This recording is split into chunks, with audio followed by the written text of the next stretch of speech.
Good morning, everybody. Thank you for coming. Seems we are almost there. Welcome to the session of landslides. Friday morning. Champion ones. So now the next speaker will be. Can you hear me? Our next Cool. speaker Okay. is Magdalena Vasileva from GFZ. Floor is yours. Okay. So good morning, everyone, and thank you for being here with not so much coffee in our blood, early morning on Friday, last day. And I'm going to talk about, satellite remote sensing and landslide. I try to simplify my huge title, but you will see more in detail what is the message I want to give you today. So we know that we have some external forces that can trigger, we have a slope and they can trigger landslides, very simplified figure. And we have two aspects to analyze. We have the aspects of the triggering factors and the aspects of the kinematics of the landslide. And to do this, we need data. Okay, this is just a map of where we can find some landslides. So it's kind of all over the world. This means that it's difficult to get in situ data because we have no idea where the landslide can happen. It happens, we go there, we want to analyze it, and we have no in situ data. So we go to satellites. And this is very kind of classical beginning of a landslide. In spring 2019 in Iran, there was a huge event of rainfall, huge period of rainfalls, which triggered a lot of floods all around the region, all around the country. And they also triggered thousands of landslides. And one of these was in the Hosenabad Karpush village. But why we picked this landslide from the thousands of landslides? Because there was something interesting going on. And this is it. In 2013, there was a dam built and a dam reservoir impoundment started. And the landslide happened exactly on the downslope next to the dam. So there's an earth dam. The earth dam was completely stable, but the slope, the natural slope next to it, it failed. And as you can see from the geological map, actually the landslide happened on a relict landslide. And and people, they built a reservoir next to this landslide-prone area. And to analyze this, so we use different remote sensing data. We use optical data to analyze the co-failure. We use SAR data to analyze or to check if there were some precursors and there were some deformations after the failure. And we also use some optical and precipitation meteorological satellite data to extract some information about the possible external factors. And we did some processing to extract time series, to try to correlate them and try to interpret all of this. And these are the data set, all the data I have used for the analysis. So this shows all the insert, the pixel correlation, also the extraction of information about the water reservoir, etc. And there is, unlikely a data gap in my insert time series of between 2010 and 2014.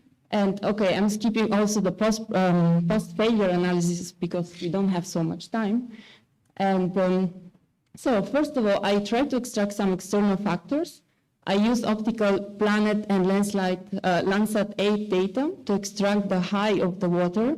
And I built, if you can see this pinkish color, this is actually the high of my water reservoir change in time. And precipitation, we have a huge long time series of precipitation. We see where we have some anomalies in precipitation, and you can see this peak in 2019 very nicely. And so first of all, I start with the co-failure because, it failed. We wanted to understand how it failed, what was the mechanism. And from the time series of pixel correlation analysis, we saw how it started to fail from the top and kind of the failure propagated to the bottom of the landslide. And it shifted, the maximum shift on the upper part was more than 40 meters. And this mechanism is kind of typical for deep-seated landslide. So then we started to ask ourselves, was this landslide moving previously? And we started with some MVSAT data. Of course, the density in time is very low. It's a lot of errors, probably, a lot of noise.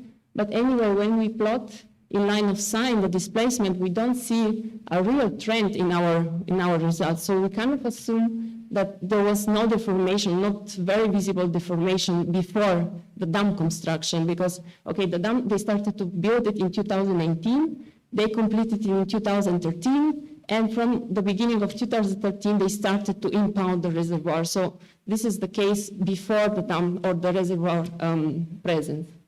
And from the precipitation time series, we don't see, or there are some precipitation anomalies, but we don't see change in trends in our displacement maps. And also just checking at the single interferograms, there were no signal about deformation. So we really believe that there was nothing going on before.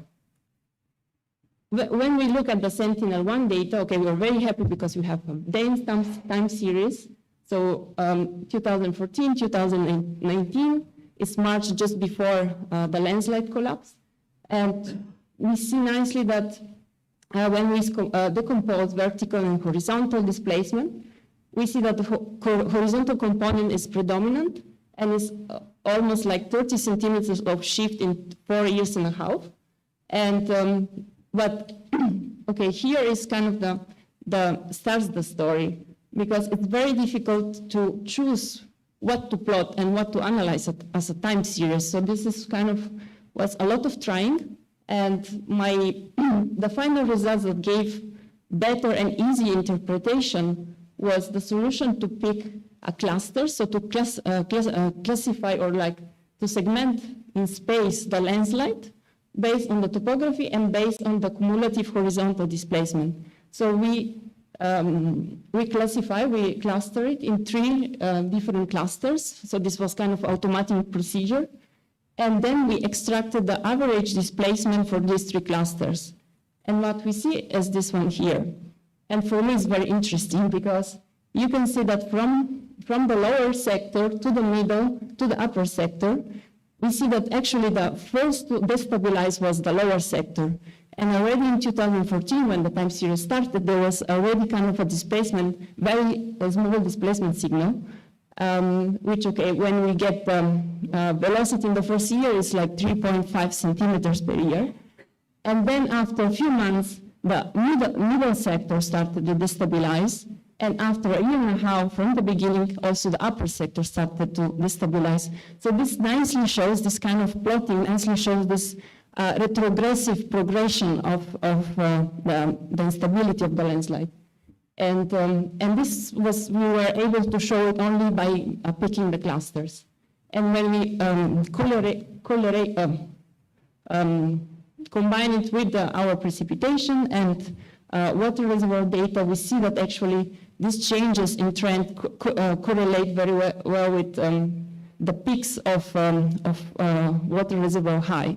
So, yeah.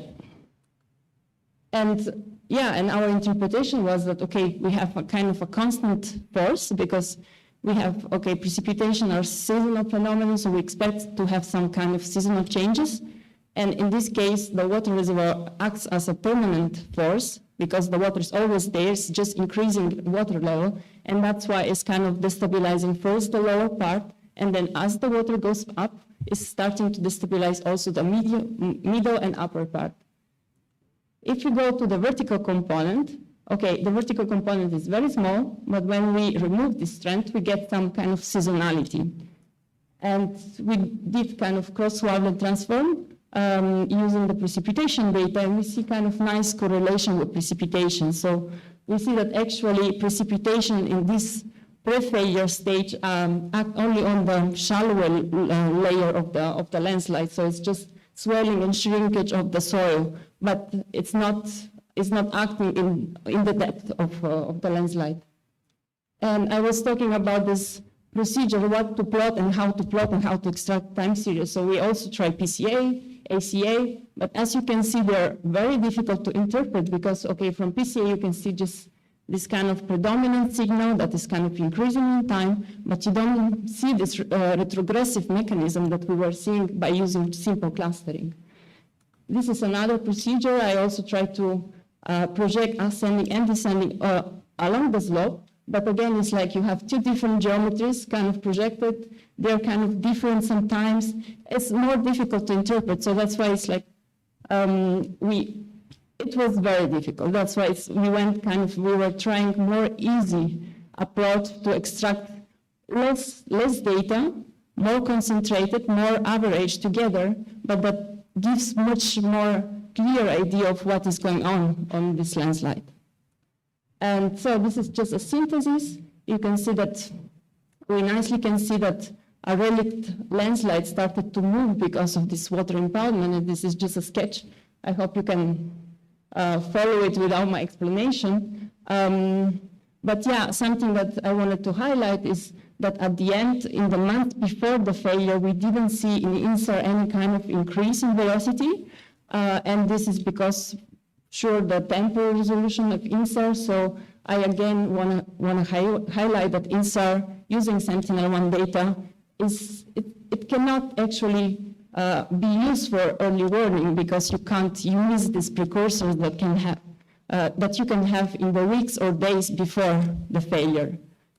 And the second is, okay, the triggers of the 2019 is a bit more complicated to distinguish the different components because in the case of the failure, we had already 4.5 years of slow motion. So for sure, the slope somehow degraded mechanically. So we need to consider this. Then there was the extreme precipitation that for sure they had a major role in the failure, but there was also the water level of the reservoir in that period went above what was the plan of the high level. So it was, let's say, the project wanted to keep it up to 30 meters, and it went 4 meters above this level. So this is kind of added more stress on the slope, and of course. All these factors are very difficult to separate only using INSAR, so this is also another message I wanted to give.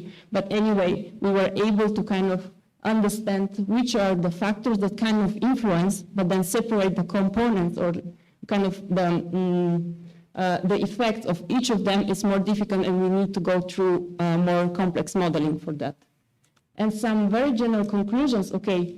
When we analyze landslide, it's true that most of them, they're influenced by a rainfall, but we need to consider also the anthropogenic factors, which can be, in this case, okay, it was a water reservoir, but also we should consider the land use change, which is also a big factor for, that can influence the stability of landslide. And we can, this very in-depth analysis of landslide shows how using multi-sensor and multi-variable satellite data, we can nicely not only have information about the kinematics, but also about more about the triggering factors and the mechanism of the landslide itself. So go into more interpretation instead of, okay, the landslide is moving or is accelerating. So really understand why it's accelerating, why it's moving. And this time series extraction strategies. So it's kind of, I think there's no common way of extracting time series and analyzing. I saw papers, okay, people using just picking points or picking small areas or clustering or doing PCA, whatever. So also this is kind of interesting to, I don't know, understand which is the best strategy to pick this time series, because at the end you are basing your analysis on those time series that you're extracting. So this is just few photos from our fieldwork in Iran, and thank you.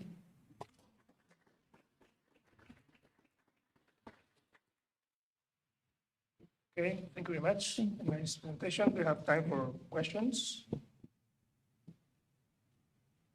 Okay, maybe we can start. Do you think, because you started with a global map of landslides, how generalized do you think your approach could fit globally analyzing 10 landslides? Okay, I don't think it's, okay. So there's no a global approach. This is the problem. And I wanted to show that this landslide was kind of a different based compared to other landslides that are more, okay, I start again, sorry. So most of the landslides, they happen because of rainfall. And therefore, all the approaches that have been developed, they're very rainfall oriented. So in my case, I show that actually also anthropogenic factors can influence. So we need to, when considered globally, we need to consider much more factors and not only rainfall. So this is the message I wanted to give. Thank you. Oh, Hello, thank you for your presentation. Did you have any monitoring on the dam that you could compare your satellite data with? you mean for the water reservoir? Yes. Yes, actually, this was the starting point. I was supposed to use those data, and I had no permission to publish them. So at the end, I had the data, but because of that, I needed to find a new way to extract the data. So I extract them, and then secretly I compared them. Okay, but do they have like any alarm in their system? No, they don't. It's just very easygoing dam that, yeah. Now they're, okay, after this failure, they reduced the height of the water, and they're keeping it in between lower levels, let's say. And actually, okay, I'm not showing here the post failure deformations, but it's stabilizing now because they're also taking other measurements for stabilizing the slope. Yeah. Okay, thank you. Thank you very much. Okay. Yes. Just a quick one. Just a question about the method you use to extract the water level 8 from the optical data. Which data did you use? Yes, sorry. Which way you extract? Yeah, of course. So I try to find all the available optical data in the period from 2013 until now, and I found Landsat 8 from April 2013, and then PlanetScope because we had access to those data, and it's much better because it's 3-meter resolution. So I use those data, and then I use SRTM, which shows anyway the topography before the dam construction. So this helped a lot. And I use a QGIS approach. I simply choose a profile quite next or as close as possible to my slope, but that had kind of more gentle slope, so I could separate more easily the changes. And I kind of pick where the water extent and then merge it with this profile and topography. So that this is how I built my time series. Does it answer? Yeah, thanks. Okay. Okay, very nice. We change the next speaker. Thank you very much. Now, John Dells from the Geological Survey of Norway will show us how to explore potential ISA imagery operation landslide monitoring. The floor is yours. Thank you very much. We had a very good presentation earlier this week from Urs Wegmüller about various experiments with ISI, and I want to follow up with a bit more focus on the use of it for operational monitoring. So just a little bit of background. So I'm with the Geological Survey of Norway, and together with NORSE, we have built a national ground motion service, the Norwegian Ground Motion Service. We launched it 2018, and we're processing about 4,000 scenes a year with annual updates to the data set.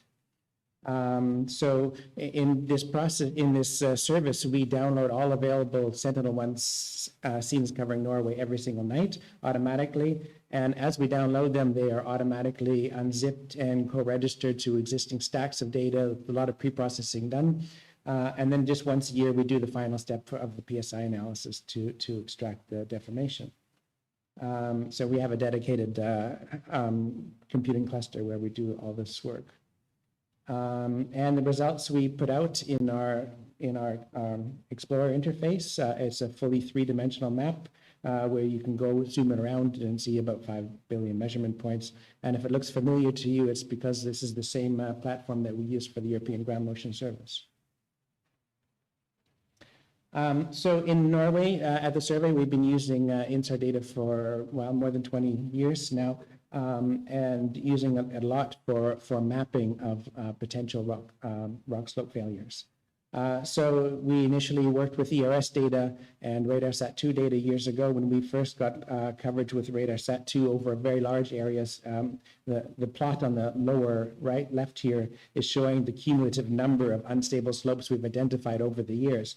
And you can see that when we started taking into account RadarSat-2 data, we were able to find a lot of sites. But as RadarSat-2 data was commercial, we had a limited quota. We couldn't cover the entire country. With the first data set that we launched with Sentinel-1 in 2018, this is the first time we had full nationwide coverage. And within months, we had discovered over 100 new unstable rock slopes, which led to a lot of fieldwork the next year.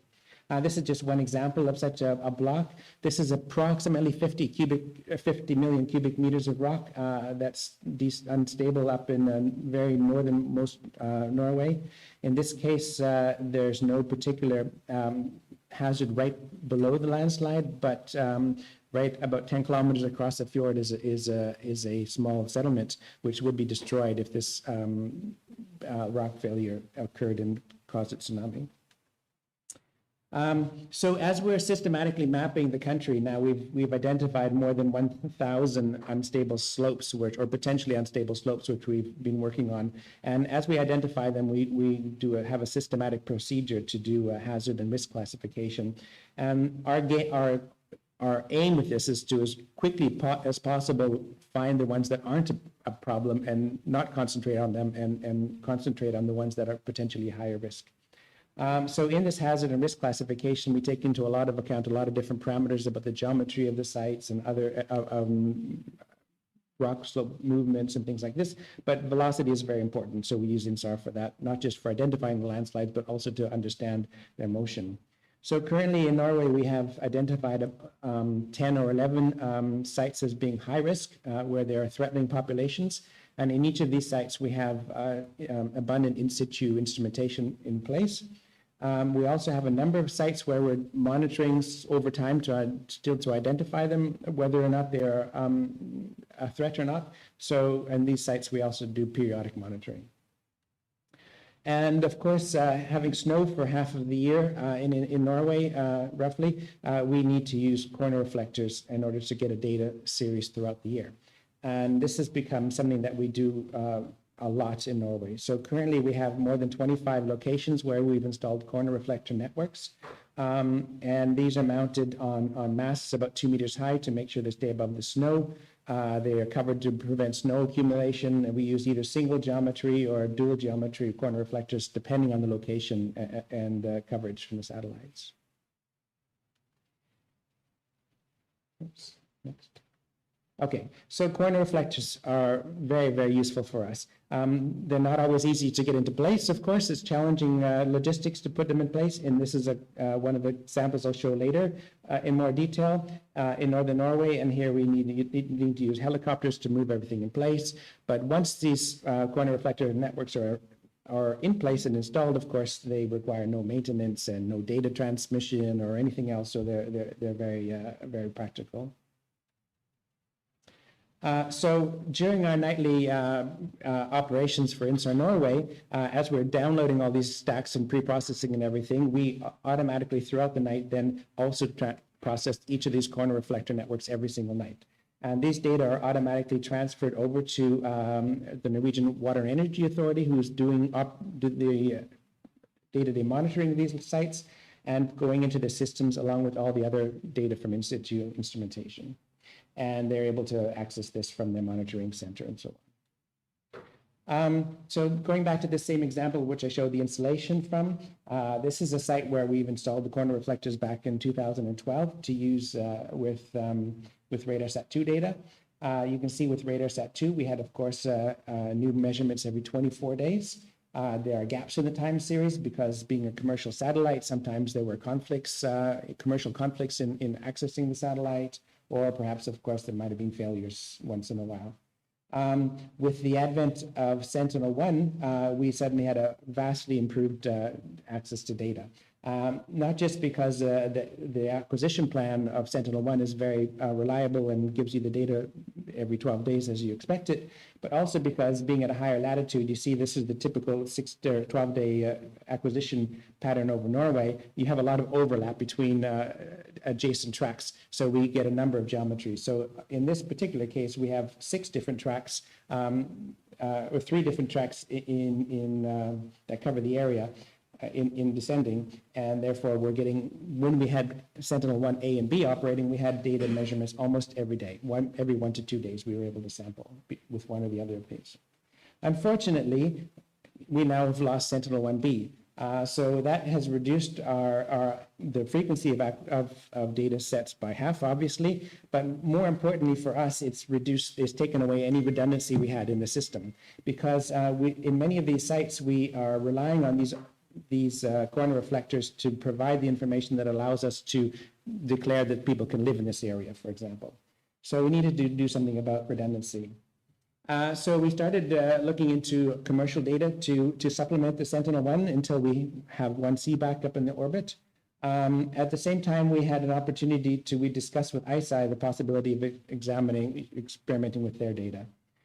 So we chose the same region for this test site because we have 4 unstable slopes there, which are highly instrumented. So it's a very great test site to test any methods. We've been using it for many years with different systems. So anyway, in the summer of 2022, we collected 58 strip map mode images between June 22nd and September 29th. So altogether about 99 days of coverage. You can see the baseline plot there. So there were some gaps due to commercial reasons, also because there were some small gaps due to orbital maneuvers and a large gap due to commercial reasons. Nonetheless, it was very useful. So just zooming in again on the location, as I mentioned, there's 4 unstable rock slopes there, where we have corner reflector networks installed. There's the ISI image to the right. So what were the main challenges with ISI? One thing, of course, was the orbital characteristics. Here's the baseline plot with a reference to seen in early September. And you can see it's a huge range of baselines compared to, for example, what we're used to with other satellites. So this is, more than 15 kilometers in range. And the other issue we had was the quality of the orbital information that we received from about these scenes. So these very long baselines required the use of a DEM in order to do the co-registration. And also because these baselines are very correlated between the temporal and spatial baseline, we needed to use the full cycle in order to get a proper processing, because we can't really calculate the DEM error very well otherwise. Oops, I think this is out of sequence, but that doesn't really matter. This is the average intensity image for one part of the image, showing the results after co-registration, which I'll get back to in a minute. And if we zoom in a little bit closer here, you can see very clearly the corner reflectors on these slopes shining brightly, along with some points along the road due to infrastructure. And also in Indre Norden, as you see up at the highest part, just below where the text is labeled, there's a set of corner reflectors. So getting back to the methodology. So as I mentioned, there was also inside from the actual characteristics of the baseline, there was also fairly large errors, more than 10 meters in the annotation to the orbits that we received. So this meant that we needed to do not our standard techniques for co-registration. Luckily, of course, we had these 20 corner reflectors within the area of interest, and so we were able to do, first of all, an initial correction of the reference scene using the corner reflector locations, which we knew to within centimeters. And then we also did a first order orbit correction on all the rest of the stacks using these corner reflectors. Then we used a sort of a standard classical patch correlation methods to reduce, to do the final orbit correction, and did geometric co-registration using DEM. So getting on to the results. Okay, so here's a one-day interferogram from this area, and you can see there are no phase ramps within the image, so we know that the orbit correction was done correctly. Most of this, of course, is atmosphere, but if you look closely, and I'll get back to it on my final example, there's actually some motion shown in this single-day interferogram as well. So here's the first site, which we call Yetan, which has a set of 9 corner reflectors, or rather 1 reference and 8 other corner reflectors installed. Here we see the overall time series of Sentinel-1 data with the ISI put in 2022 and with the zoomed in. And you can see that the ISI data matched very well, of course, with the Sentinel-1 data as expected and a very similar quality of measurements. Moving into another site called Revdalsfjell. It's a little easier to see the time series here because there's fewer of them. Here we see quite a linear plus seasonal motion over the years. And the ISI data, if you just looked at the ISI data, you would say that was quite a large scatter and it's quite noisy data. But you can see that it's actually the same level of noise as we have with Sentinel-1. It's just that such a short time series with such frequent sampling that it appears noisy. But in fact, the quality is just as good as Sentinel-1. This is the first example that I showed again, going back to Gamma Uni. Here we have a number of in situ things that we can measure with, but I'll just concentrate on the corner reflectors with satellite. Just picking out, we have done some previous analysis here of the time series. The top plot shows the overall time series, which is mostly linear, but there's also a seasonal component in there of a few millimeters per year. If we zoom in closer, again, we see how well the ISI fits within these time series. Just to note, the reason why these Sentinel time series are slightly separated in the plot is simply because they have slightly different acquisition geometries, and this is line of sight. So they diverge over time. Another example, the final example of corner reflectors, this is a site called Indernornes. Now, this is a site that's been quite a concern for us the last few years because it has quite a significant seasonal acceleration every year. And as you can see from the plot on the right, this is the Sentinel-1 data, that there's been this summer acceleration every year has been increasing and increasing. So 2022 was quite high. So you see here again the ISI data plotted in there. Unfortunately, we hadn't started acquiring before the acceleration in the spring, so that would have been very interesting to see. But nonetheless, once again, we see how well it matches, but of course with a much higher temporal sampling. And just as a note, this is just the Sentinel-1 data going forward into this year, and this year's seasonal acceleration was less than the previous year. So we're a little bit relieved, but we're still very closely monitoring this site. The orange dots there are Cosmos SkyMed data because we're supplementing here with Cosmo in order to maintain the redundancy. One final case example. This is a series of a set of rock glaciers up in the same region, which we've been studying before. This rock glacier complex is moving quite rapidly, more than 10 meters per year. 1 minute. And this 10 meters per year, of course, is much too high for us normally to be able to measure using Sentinel-1. The bottom image shows a clip from our InSAR ground motion service using Sentinel-1, and you can see that most of the slope, while you see some areas that are moving, most of it is devoid of points. However, if we look at the ISI, this is a zoom in on the same one-day interferogram that I showed earlier, and you can quite clearly see that in a number of these sites, we see actually multiple fringes within a single day of deformation. And on the left-hand side, this is a simple stacking of all the 1 and 2 day interferograms. And here you can see that color scale is plus or minus 2 meters per year. So you can see of course, the advantage of everyday orbital or sampling of the time series. So just to conclude, this ISI, what they call daily coherent ground track repeat product, provided us nearly daily corner reflector measurements with very similar quality to Sentinel-1. So that was very positive. And these large drifting baselines were not a problem at all for us to do corner reflector processing. However, for any sort of operational PSI, DSI type or SPAS processing, of course, the baselines would preferably be much, much smaller, less than a kilometer or 500 meters preferred. Also, the orbital information really, really needs to be better. The only way we were able to successfully do the necessary co-registration as well as we did here is because we already had these corner reflectors that we could use in order to do the initial correction. Also, of course, as I mentioned in the last example, the daily repeat coverage allows us to resolve very fast motion, which we couldn't before. currently there's very limited availability of this product, yeah, so in the future, we hope that with more missions and more satellites, that this will be more obtainable for most people. Thank you.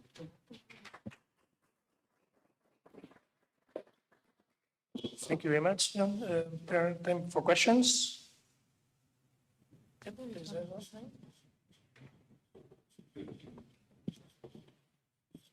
Thank you very much for very good results, actually. I have two questions. First question, how do you deal with the topographic phase removal? Also, what kind of DGM you use for the co-registration, because you mentioned it's important. And second question, how do you deal with the topographic atmospheric effect in such a big differences in the topography? Thank you.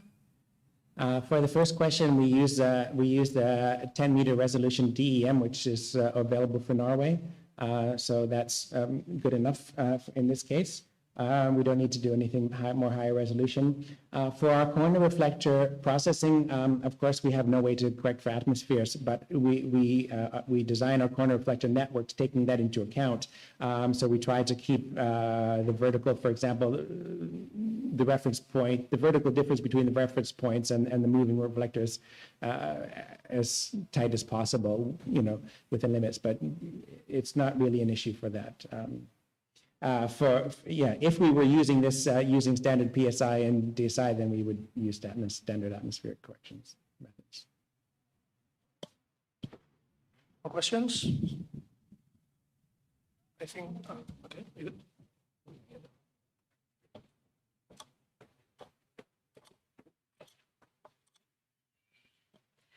Hi, thank you for the presentation. So you said you put corner reflectors on the snowy area, right? So how do you keep the snow from the corner reflectors? Yeah, they have a plexiglass cover. So they're standard trihedral corner reflector, but we have a plexiglass cover over it. So mostly the snow just slides off. Occasionally during the winter, we do see some, if it's been a very icy kind of weather, we can see some drop in signal but usually it's not an issue. Thank you. And also they're 2 meters high, so they stay up, they don't get covered in snow. Mm-hmm.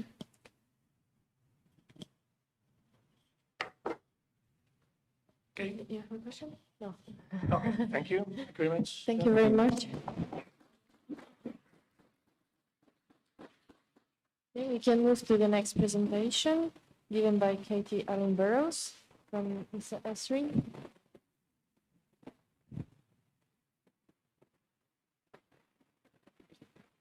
Yeah, the talk will be an application of Sentinel-1 amplitude and coherence time series to rapid landslides triggering during long rainfall events. The floor is yours. Okay.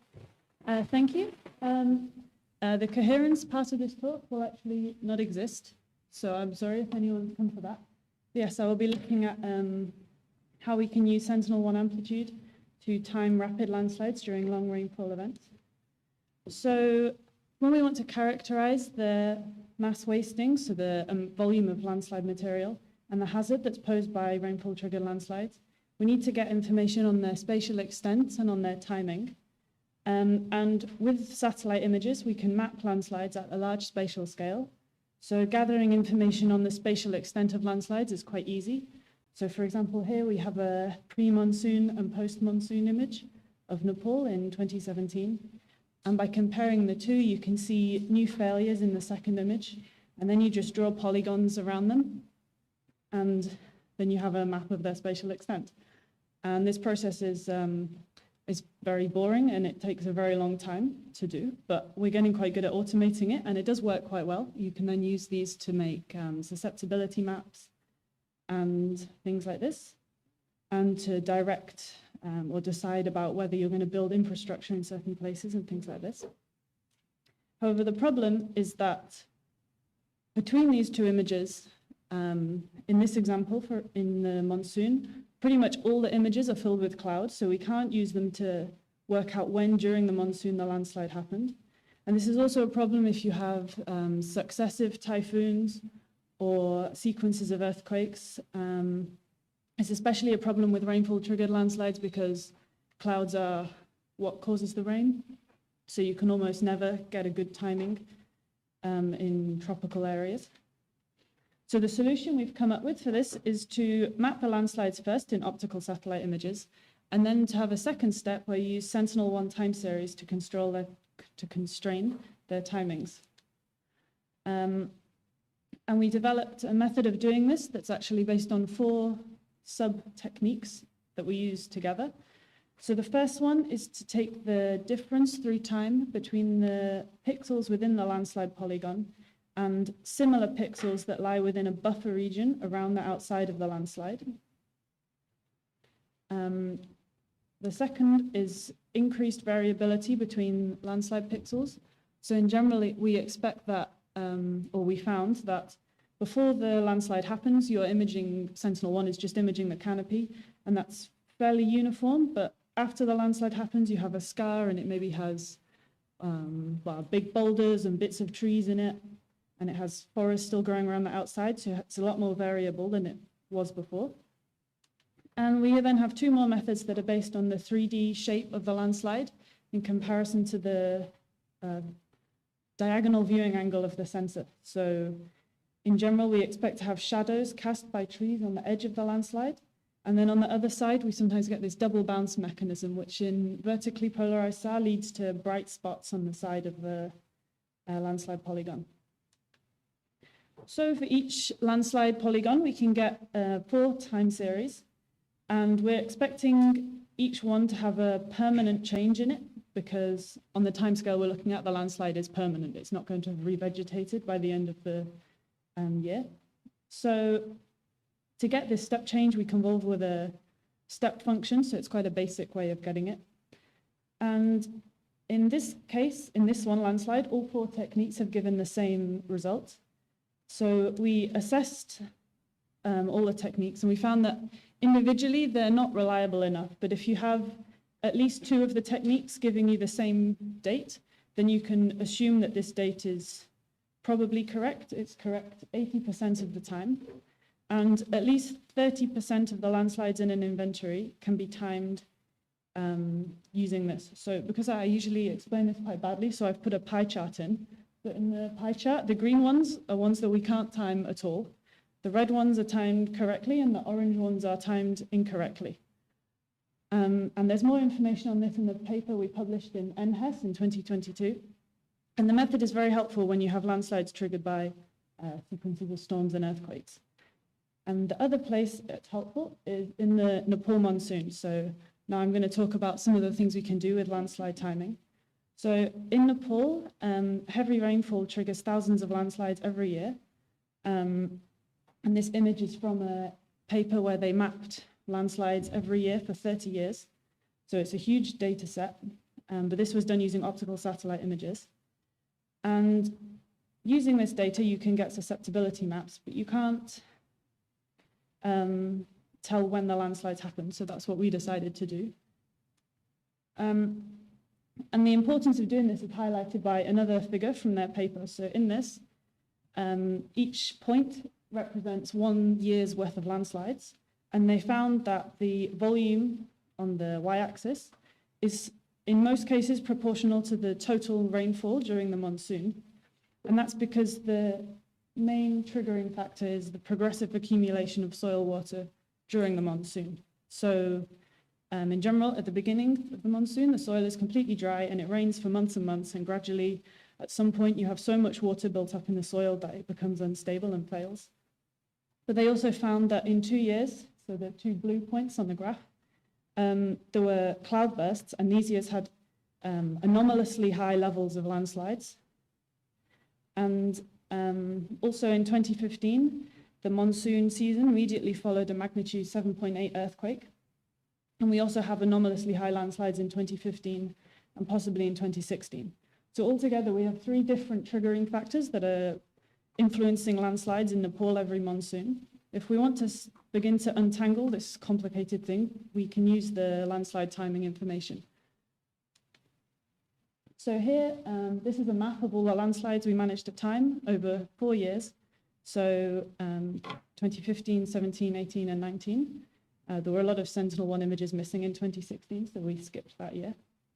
And on the left, there is a histogram showing the timings of the landslides. And you can see from this that the overall timing varies a lot between years. So for example, in 2017, we have a huge peak and this corresponds to a particular storm that happened in August. Then you can see in 2018, most of the landslides happened towards the end of the monsoon. And this reflects more what I was saying about how the soil water gradually builds up. So landslides are more likely at the end than at the beginning. And finally, you can see that in 2015, the year after the earthquake, we have a lot of very early landslides that occur very soon after the monsoon starts. So first, I'm going to look at how these intense storms can impact landslides. So with the timing information, we're able to identify spatio-temporal clusters of landslides. And then by looking at news reports and satellite rainfall products and rain gauges, we can associate the clusters of landslides with specific periods of intense rainfall. So in the top map in 2017, this was the biggest spatio-temporal cluster we found. And this year, actually, 40% of the landslides were triggered by a 3-day heavy rainfall event that happened in the south of the country. So that means, that kind of indicates that that essentially just that storms can have a very big impact on landslides. And this is important because in Nepal, it's sort of expected that due to climate change, the total amount of rainfall might decrease, but the number of storms is probably going to increase. So if we want to understand how the hazard's going to evolve in the coming years, we need to begin to balance these two effects. And the 2018 map demonstrates the importance of having the timing information. Because so with the spatial data, we found a cluster in this top left-hand corner. But once we looked at it using the timing information as well, we found it's actually not, it's one spatial cluster, but it's actually made up of 2 spatio-temporal clusters where half of them were triggered by an intense rainfall event on the 13th of September, and the others are more likely to have been triggered. It's thought that they were triggered by snowfall because there is no recorded intense rainfall event in mid-August, but that's what we've timed them all by. So clearly, intense storms are important in Nepal for landslide triggering, and we'll try and study this more in the future.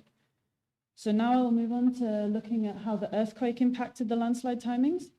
And I will do that by, what we did was we modeled the amount of soil water that was, the amount of water that was in the soil at the time when every landslide failed in our inventory.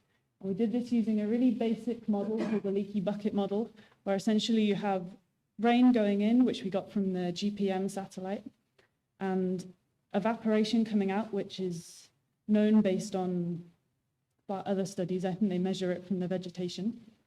And at some point, as the monsoon progresses, the bucket fills up. And at some point, you reach this hole in the bucket, which is the fill capacity of the system, and you begin to have drainage. And in general, it's not expected that you should have many landslides happening before you hit this field capacity. And you can see that in 2017 to 19, that is the case. Most of the landslides plot above this line. But in 2015, we have a lot of landslides happening in pretty dry conditions, which is not what you would expect in a normal year. So whether a landslide fails or not is controlled by the soil water content, the slope steepness, and the internal friction and cohesion of the soil, which together just represent how strong the hill slope is. So if we have landslides failing in drier conditions on the same slopes, then we need to have a weaker internal friction and cohesion to explain this. And by putting this all into, this thing at the top is described by an equation called the factor of safety equation, which I didn't put in the interest of not having equations because it's too early in the morning for that. But you can invert the equation to work out how much weaker you need your hill slopes to be to explain how much drier your landslides are. And we found that we got a cohesion drop of between 1 and 4,000 pascals. And this is quite cool because it's it's a new application of Sentinel-1. It's a new way to look at post-seismic weakening after earthquakes. So we should be able to do this in other locations as well. And because you can do it with satellite data, you will begin to get a footprint of how wide your post-seismic weakening effect is. But unfortunately, in this case, all our landslides were included in this zone, so we didn't actually reach the edge. But if we expanded our study area, we might be able to map the post-seismic weakening footprint, which would be quite cool. So in conclusion, we've made a method so that Sentinel-1 amplitude can be used to assign 12-day windows to 30% of landslides in an inventory with 80% accuracy. Hopefully we'll be able to get both of these percentages up a bit by refining the method, and also once we have L-band satellites acquiring on regular intervals like NISAR and ROSE-L, we know that these work probably a bit better at detecting landslides in vegetated areas, so that should help this work better. And with this timing information, we can better assign landslides to individual storms and earthquakes. And as well as that, in Nepal, we've been able to start untangling the combined effects of the multiple triggers at work there, so the earthquakes, the progressive increases in soil moisture, and individual storms. And this has revealed that in some years, intense localized rainfall accounts for a significant proportion of triggered landslides, so 40% in 2017 is pretty high. And also, it's enabled us to observe earlier and drier landsliding following the 2015 earthquake, and we've been able to explain this by a temporary loss of hill slope strength. So Sentinel-1 has offered us a new way to explore this process. Thank you. That's the end of the talk. Thank you very much. Very interesting. Any questions from you? There's one question there in the middle.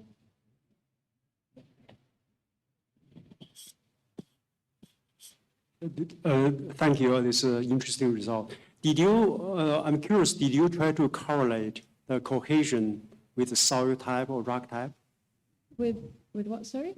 You have the cohesion plots, right? Did Yeah. you try to correlate the correlation between the cohesion and the soil type? Different soil type have different cohesion, right? Oh, the soil type. No, we didn't. Essentially because the survey is on such a wide area that it's not really possible to get good information on the soil. But it would be interesting to do it.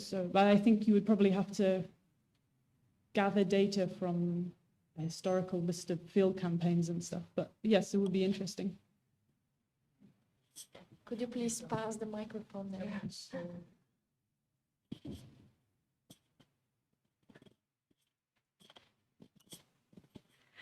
Thank you very much, Katie. That was a very interesting talk. And my question is, did you see any evidence, or maybe yes or no, that these increase in landslides, or the predominance of landslides, could also be correlated with deforestation on a mass level in this area? We actually removed.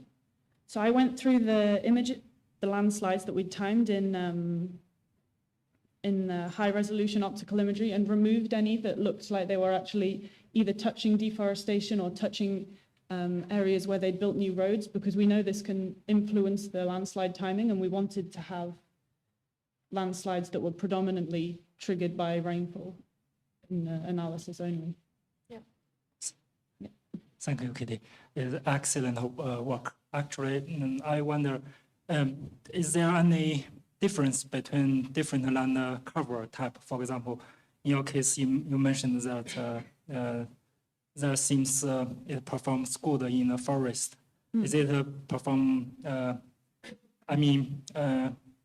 Did you check it has any improvement or deterioration in grass or other kinds of land cover? So we've found that the method works a lot better in forested areas.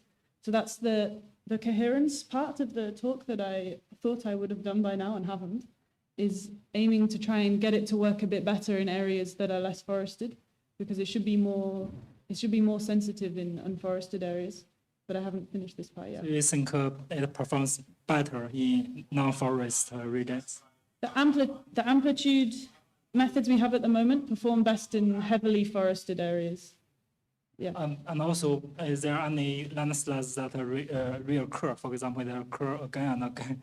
Is it possible to detect such landslides? So we found that the method at the moment will only detect the first failure. So we're trying to adapt it so that it will detect multi-stage failure at the moment. Thank you. Yeah. Thank you very much again. Okay, thank you. Thank you. Okay, thank you. Now we change to the next speaker, Dylan Christian Hickson from MDA. He's going to talk about slope failure predictions. It'll be quite interesting. Thank you. The floor is yours. Hey, thank you. All right, good morning, everyone. Congratulations for making it to the last talk, the full conference.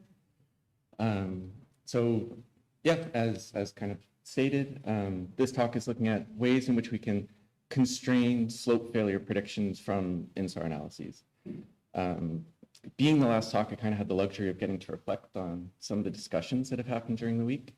And I think this topic has kind of come up in one way or another. There was a discussion at a round table earlier in the week, I think in the displacements and deformations. There's some posters that were discussing this topic and really trying to answer the question of, we have these INSAR deformation measurements. Can we reliably try and extract some kind of alarm or early warning system that would be useful? And so, this talk is an attempt to try and find a way that we can do that.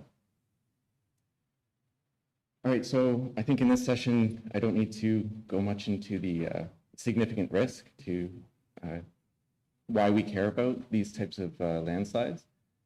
And so in this context, I'm describing both natural landslides. So that's, I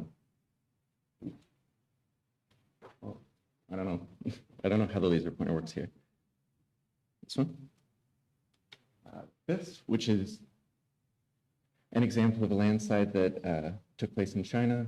And this example in the bottom left here, which is a tailing storage facility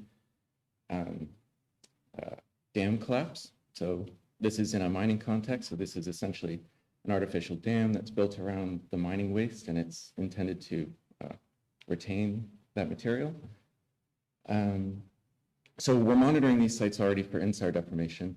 And now we want to know, is there a way that we can try and extract some kind of meaningful interpretation of potential failure from that INSAR deformation? And we can leverage extensive research that's been accumulated theoretically and empirically from laboratory measurements on how this pre-failure deformation then relates to the time of failure. So the technique that's typically used to do this is inverse velocity. There's a couple of other ways to do kind of the same thing. So some of you might be familiar with this approach, but it follows the creep theory of deformation, which is basically long-term deformation under constant stress. And so this creep theory, under this creep theory, strain deforms in three main phases. So there's the primary phase, where you have actually a deceleration of the strain. And then the secondary phase, which can be quite long, depending on the type of failure, which you have the linear accumulation of strain. And then, importantly for landslides and ground failures, the tertiary creep phase, which is characterized by accelerating deformation. And so there's been a lot of empirical models and laboratory experiments that have looked at how this tertiary creep phase progresses and how deformation measurements can kind of track this progression up to the time of failure. And so the inverse velocity technique is fairly simple. If you have accelerating deformation, and you take the integral of that, that relates to a constant velocity, so a constant deformation rate. And then if you plot the inverse of that deformation rate, you get inverse velocity. And so this is the typical equation that's used for this. In most applications, especially with satellite INSAR, the linear model is assumed for simplicity. And so you track kind of measurements through this tertiary creep phase up to some measurement point where you have your last measurement. You try and extrapolate that to the time axis, and where this model intercepts the time axis gives you a predicted life expectancy. So for anyone familiar with this technique, this is just a basic overview, but this is the method in which we're trying to relate INSAR deformation measurements to time of failure prediction. So something I wanted to touch on is a distinction that needs to be made between applying this in a ground-based setting versus satellite INSAR. So there's been some work that's looked at how phase ambiguities from satellite INSAR and temporal sampling, so our limitations with repeat cycles, how that can impact this analysis. And I wanted to illustrate this in a very simple example using simulations and a Monte Carlo simulation. So here on the top is a simple accelerating deformation profile where I've approximated a ground-based instrumentation with daily sampling and a satellite INSAR scenario with 12-day repeats, so Sentinel-1 scenario. And then converting that into deformation rate in the middle plot, then plotting the inverse of that rate, so the inverse velocity, and then applying this inverse velocity model fitting. And so you can see for this one instance, we get a roughly linear trend from both the ground-based and satellite INSAR data sets, so that's not really surprising. But when we repeat this process 10,000 times and we look at the distribution and these predicted life expectancies for this, this simulation, we see that the ground-based estimates give actually a very tight prediction. And this is where ground-based inverse velocity modeling has found a lot of success, especially in mining application. You have a very consistent stream of very high sampling rate data. And so you can apply different techniques like smoothing, and you have more flexibility in the signal processing that you apply to get better estimates of the failures. Whereas in the satellite INSAR scenario, we're much more sensitive to these very small fluctuations in noise. And so that actually results in a much greater spread of our predicted life expectancies. Interestingly, here you can see that actually kind of the mode of that distribution roughly correlates well with the ground-based instrumentation. So we are extracting some meaningful information, but we have very, very noisy estimates from any single realization of this. And so really with this, I just want to highlight that we have to think about doing this application much differently in the context of satellite INSAR deformation monitoring. And critically, I also wanted to point out that the correlation coefficient of these linear model fits can actually be very good for satellite INSAR. So you can very confidently be not very accurate in your failure prediction. And so in ground-based instrumentation, this is often taken as a proxy for the quality of your failure prediction, which in that instance, if you have your instrumentation ideally oriented for the geometry of the expected failure, given all your site context knowledge, maybe that's the case. But for satellite INSAR, we can't just take this number and kind of use that as our approximation for how good our estimates are. Right, so based on all this, I'm breaking down the approach that we've developed for this in terms of challenges to this problem and then our solution.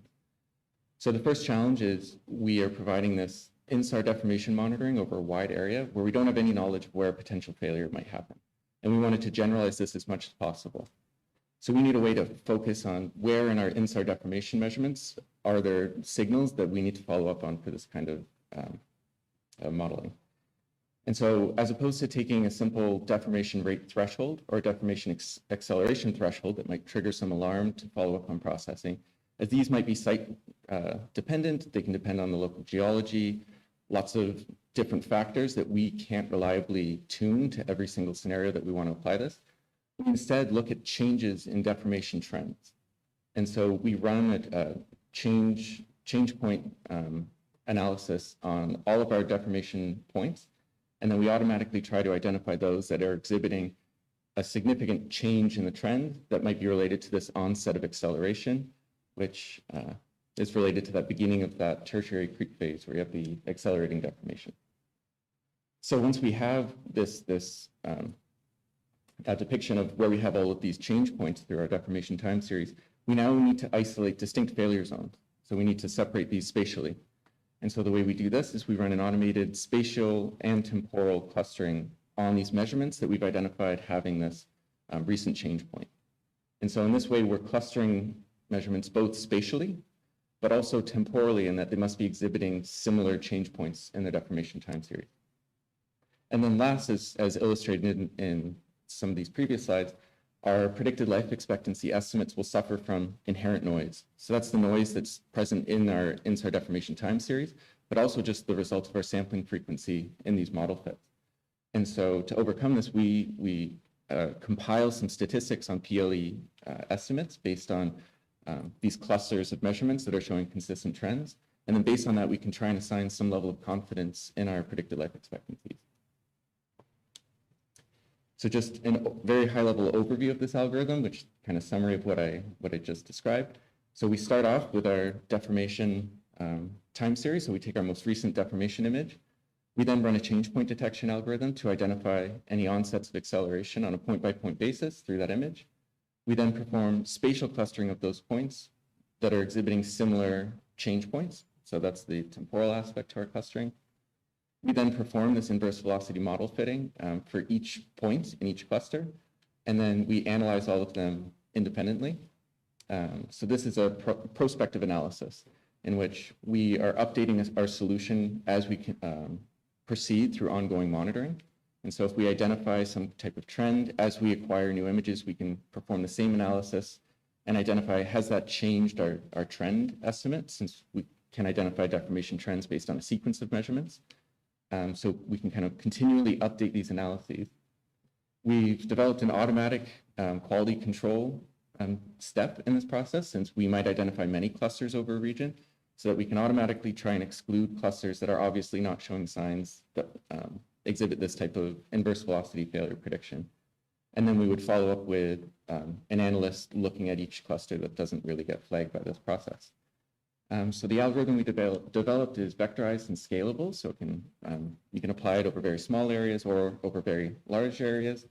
And we try to minimize the amount of parameters that have to be tuned, so that this is something that we're just trying to apply on wide scales that's site agnostic,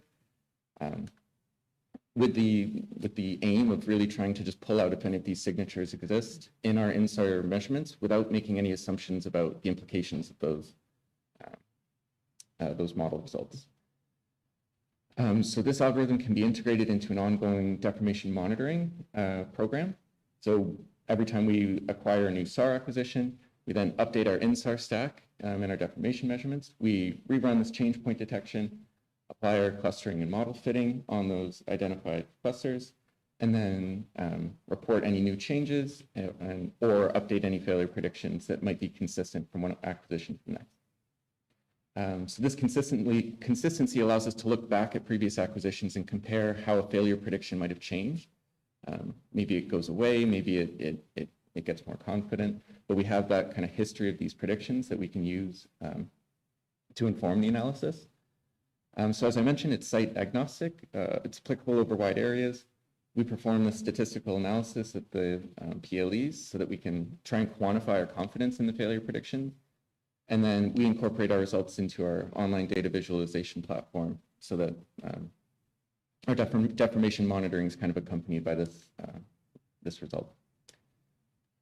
So to try and benchmark the accuracy of our method, we applied it in 3 case studies where there's a ground failure from creep deformation that occurred in a region where we have INSAR compatible SAR imagery. So I've anonymized the 3 sites that we applied it to here. If you're familiar with these studies, you might be able to just recognize them from the images.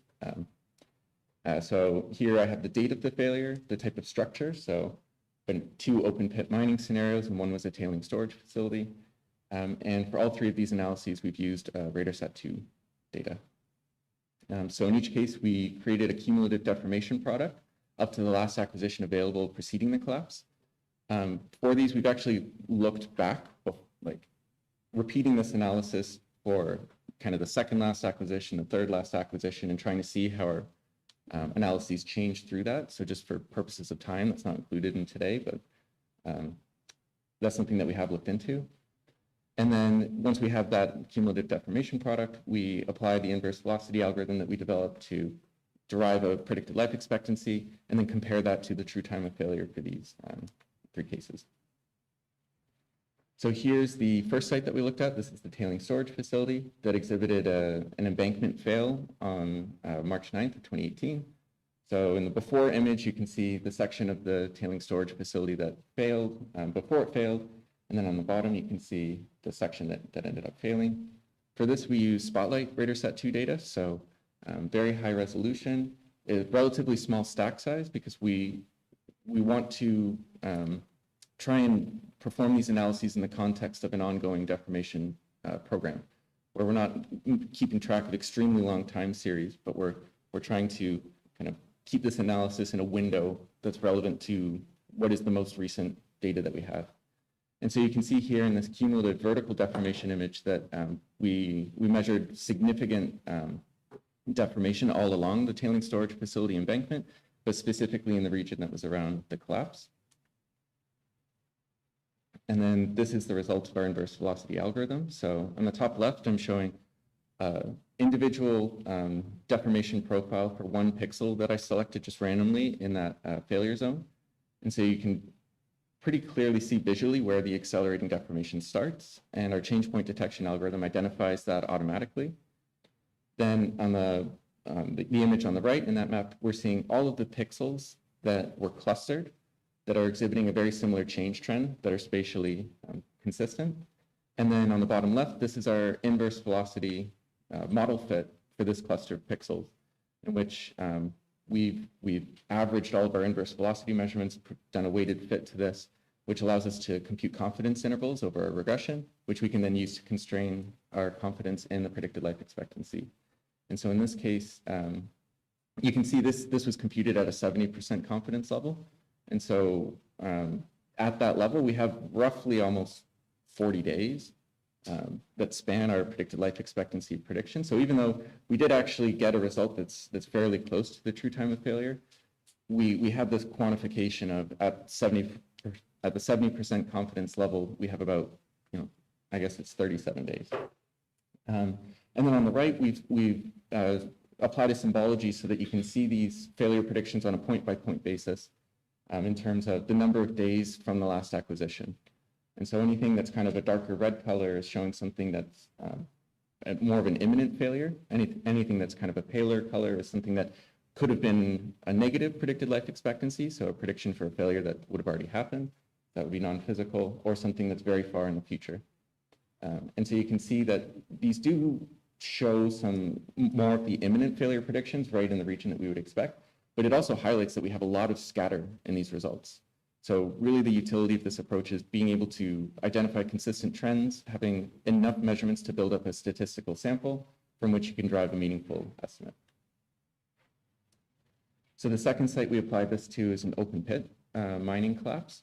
And so this is on one of the pit walls. So you can see in the top right, the before image, and in the bottom right, the after image. So it's kind of hard to see, but this section of the wall that failed. And you can see in our cumulative INSAR deformation map that we identified some significant deformation over that region. So this was collected in wide ultrafine strip map mode. And this was a similar stack size, 16 acquisitions, leading right up to the last acquisition we have preceding the failure on November 17th in 2020. So here I'm showing the results very similarly to the first case study. So we see our time series in the top left, a very obvious change point that would be very easy to identify visually that our algorithm's able to pick out as well. This time series is exhibiting some more noise. And in this case, we could be seeing some deceleration in the deformation time series or just a noise fluctuation in our ongoing monitoring. And so actually these very subtle changes in the time series towards the end where we do our inverse velocity fitting really have a huge impact on that final result, which is kind of another illustration of why we need to look at larger samples with this. So then the bottom left is showing our inverse velocity model fitting, similar to the first site. And then on the right, we're seeing the pixel-wise results. And I didn't explain it for the first case study that I showed, but we compute this convex hull around all of our points that are included in this cluster. And so this is roughly the broad region that that our averaged predictions apply to. And then for more focused but noisier estimates, we can look at the point-by-point measurements. And then the last site that I'm showing here is another open pit failure. So this is a very large open pit mine, and you can see there's a very small walled failure that occurred on May 31st, 2021. So for this site, we're using ultra-fine strip map observations, a fairly large stack size, up to the last acquisition preceding the failure. So this is more of a PSI analysis. And so we can see that there's really two kind of sections of the image that are showing some really strong deformation. So we have this cluster here that's kind of difficult to see with the coloring, and then this area up here. So in this case, the deformation profile looked remarkably linear. And so we're having difficulty identifying an onset of acceleration. But we also wanted to be able to see if there's a way that we could just apply this analysis to check just in areas that have very strong deformation, is there some possible signal that can be identified? So in this case, we kind of adapt our clustering approach so that we're not looking for these deformation trends. Now we're just looking for very strong deformation. So this isn't as robust as our kind of typical approach.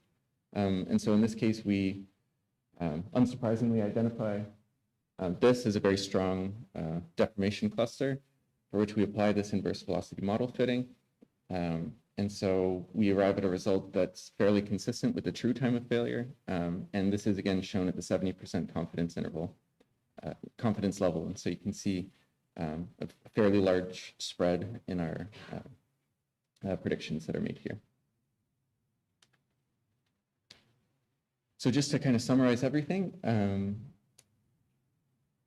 failure forecasting that's done using satellite INSAR observations requires a different approach than what is used for ground-based instrumentation. And I think more importantly, it requires a different approach to interpreting those observations. In the last few examples, you've seen that these failure predictions kind of span several weeks, whereas from a ground-based monitoring perspective, you might have failure predictions that are within hours to a few days, depending on how those are made. And so kind of taking that same thinking and applying it to the satellite INSAR case just isn't a good approach. So we've developed a statistical approach to provide this type of analysis with our deformation monitoring. And we've tried to automate this approach and minimize parameter tuning. We've presented 3 case studies where this analysis was applied in a prospective perspective to forecast impending failures at these known sites. And this approach can be easily incorporated into an ongoing INSAR deformation monitoring program. And so really the main idea is we're trying to focus our analysis in on areas where it's best suited. So starting from a wide area INSAR deformation monitoring, trying to isolate this very strong or accelerating deformation, performing our inverse velocity model fits, and then interpreting those results with some degree of confidence. All right, so that concludes my presentation. So thank you for your attendance.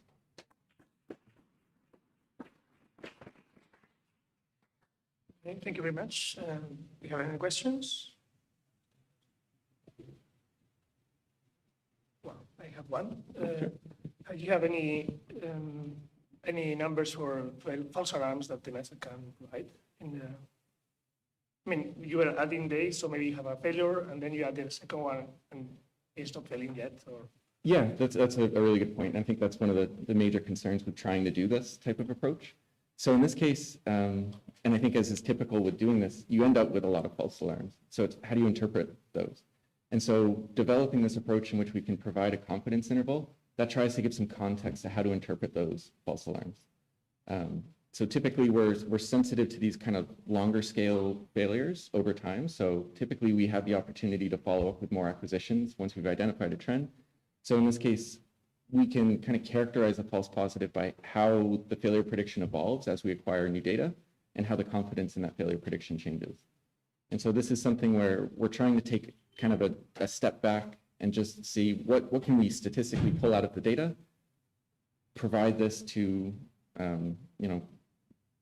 users who need the information that they can then plug into their other data sets, their own geotechnical expertise for their site, so they can take the confidence metric that we've provided and then interpret that in the context of their other observations. So we haven't really done a thorough analysis of comparing a number of false positives, because in this case, we're trying to not really worry so much about that, but weight how we would interpret those false positives instead. Thank you. Any other question? No? Thank you very much.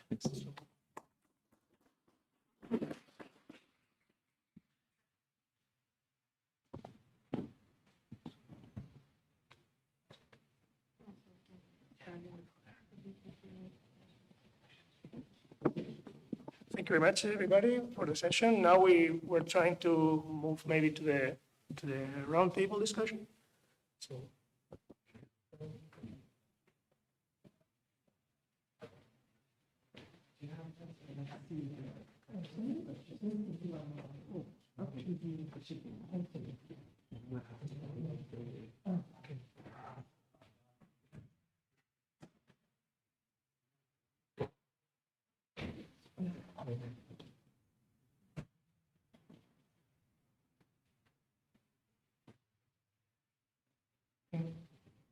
We prepared some SIP questions, but I will even invite you more to provide recommendations to each other. This is now the last session to be able to collect them for the session summary.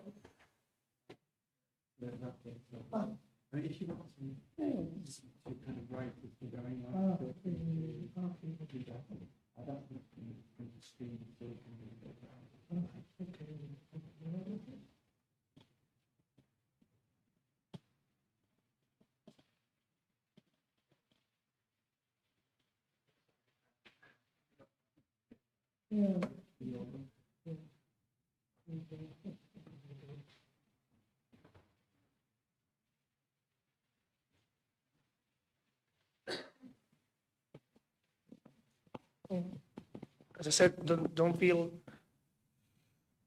suggested to buy the question, but you can also express your concerns, your recommendations, and so on. Or we want to maybe discuss something on the questions above, or any other one. I mean, so.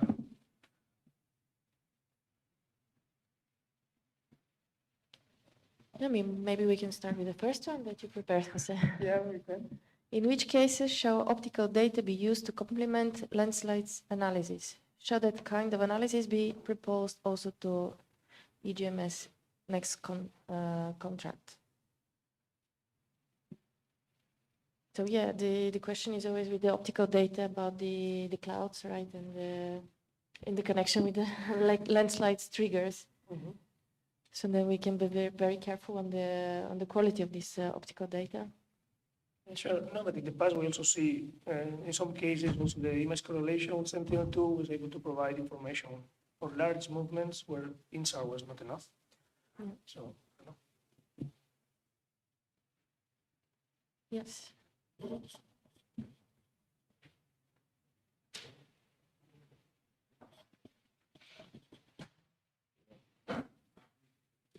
For the first question, maybe, I don't know, we integrate coherence, time series approach as well.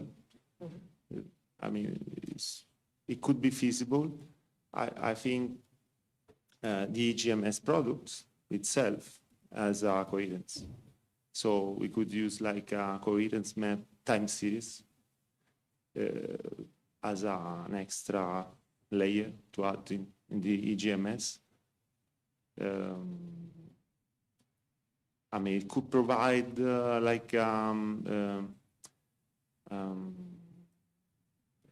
similar time series analysis that provide the NDVI for the optical. Yeah, could be maybe beneficial to analyze both of them at the same time interval. One could maybe build some statistical, based on the statistics, some interpretation on big landslide yeah, activity. So also moving quicker than the normal ones that we are used to analyze with PSI. Yeah. Just as a recommendation. There's So decline. Thank you. Yeah, I would support the use of coherence change. It's very exciting to see what they have planned for NISAR with the opera products, because they are planning on having sequences of both radio terrain corrected intensity images plus coherence, and so that should be able to do a very good time series over time. So that would be very useful here in Europe. Whether it's part of EGMS I doubt it, but it would be certainly very complementary to EGMS.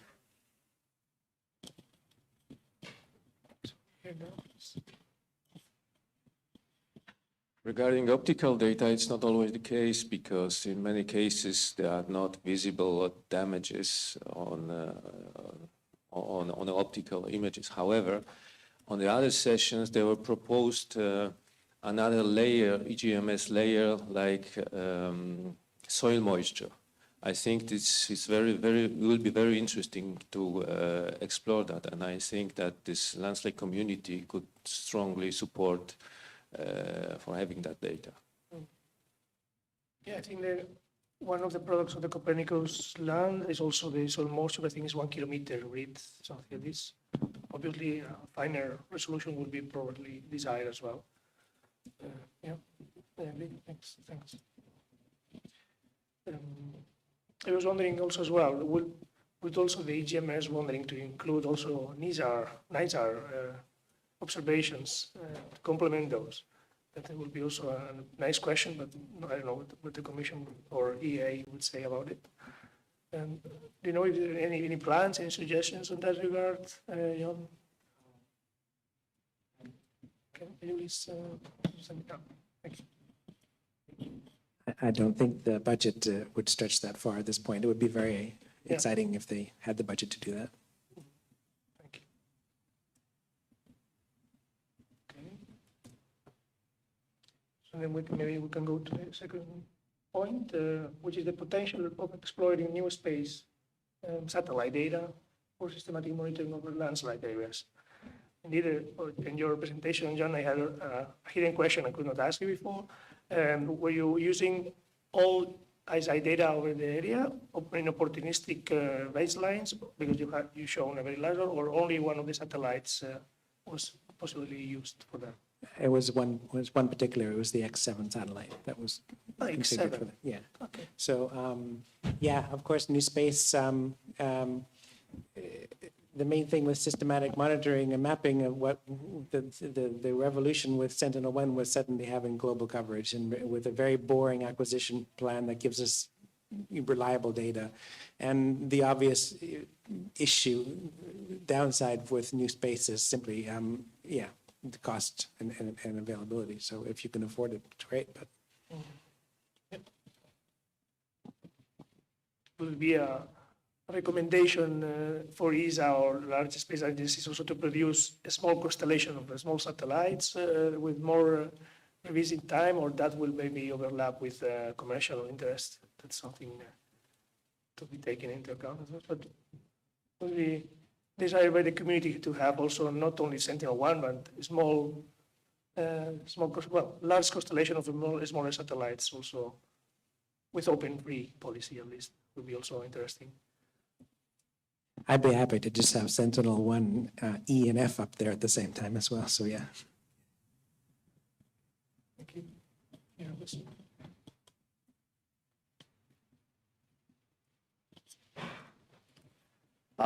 On the topic of mission design, I know there were a couple brought up yesterday that discussed co-flyers around Roselle or NISAR that would allow for three-dimensional deformation resolution.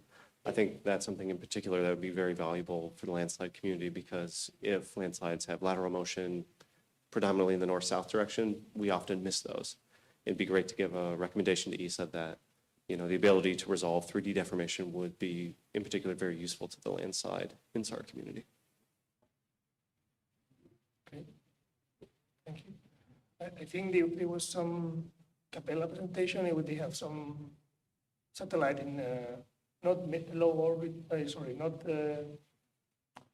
what was that? Not polar orbit, but just medium orbit, in which they were also sensitive to north-south deformation.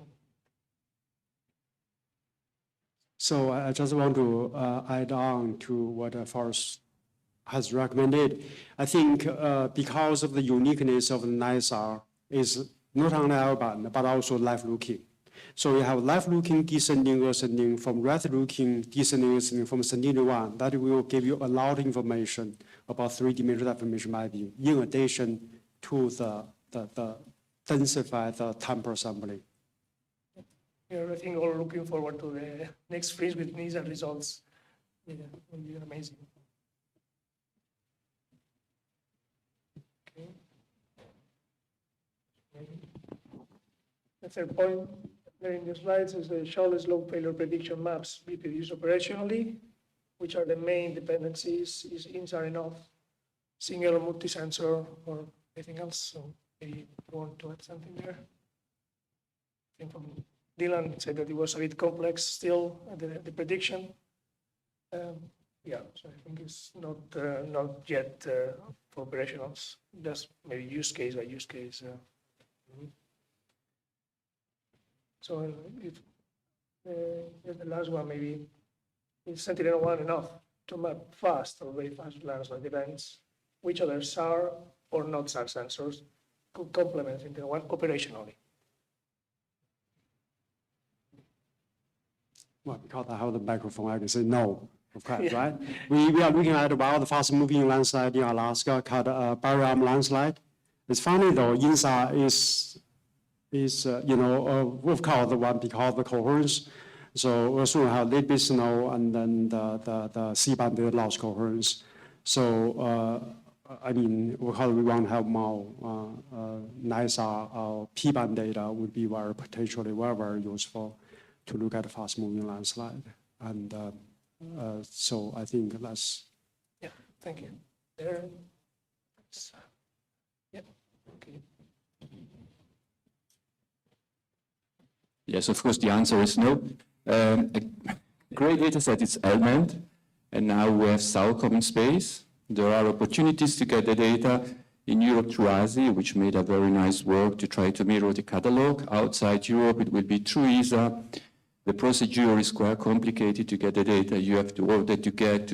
So my recommendation here is to ESA is to try to push to make the distribution of SAOCOM data easily. And may it be also to push SAOCOM to acquire more and more data, to use the satellites and just get images and distribute them. Yep. I don't know if this is feasible, but I think we can put it as a recommendation of the community. Thank you. No, it's a very good one. I will also add free policy for ALOS 2. That would be also a very nice one. Indeed, I mean, L-band is something that we need to wait for NISAR at least to have it open and free. The current ones, as you said, is over Europe. I think it was also a really nice plan of acquisitions. Yes, and the interprograms are very nice, yes. Yep. And we start to do multi-temporal analysis, which is also useful. Yeah. But indeed, still, the way to get the data is not too fast. So yeah, that would be really nice to shorten the procedures, indeed. I don't know what ESA can push for that, I don't know. I know that ESA had, or still has, open call for getting SAOCOM outside the restricted area of Europe.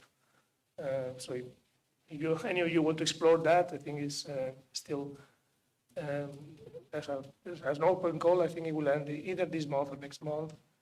But yeah, it's a bit complex. The catalog is not too helping so much to see whether the data is there.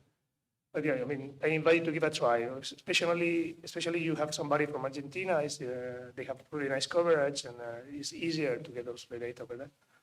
But we need to still to deal with all policies of data and hidden catalogs and so on. So I hope that will evolve in the future for any of the satellites. That would be a dream. Yes. Okay, so if you have any other questions or any other recommendations that you may have in mind, don't be shy. I think the time is now. No, I think we all want a coffee break now. Well, I can only thank you for all for your participation, and I hope to see you again in the next Fringe or even before. Thank you very much. Thank you.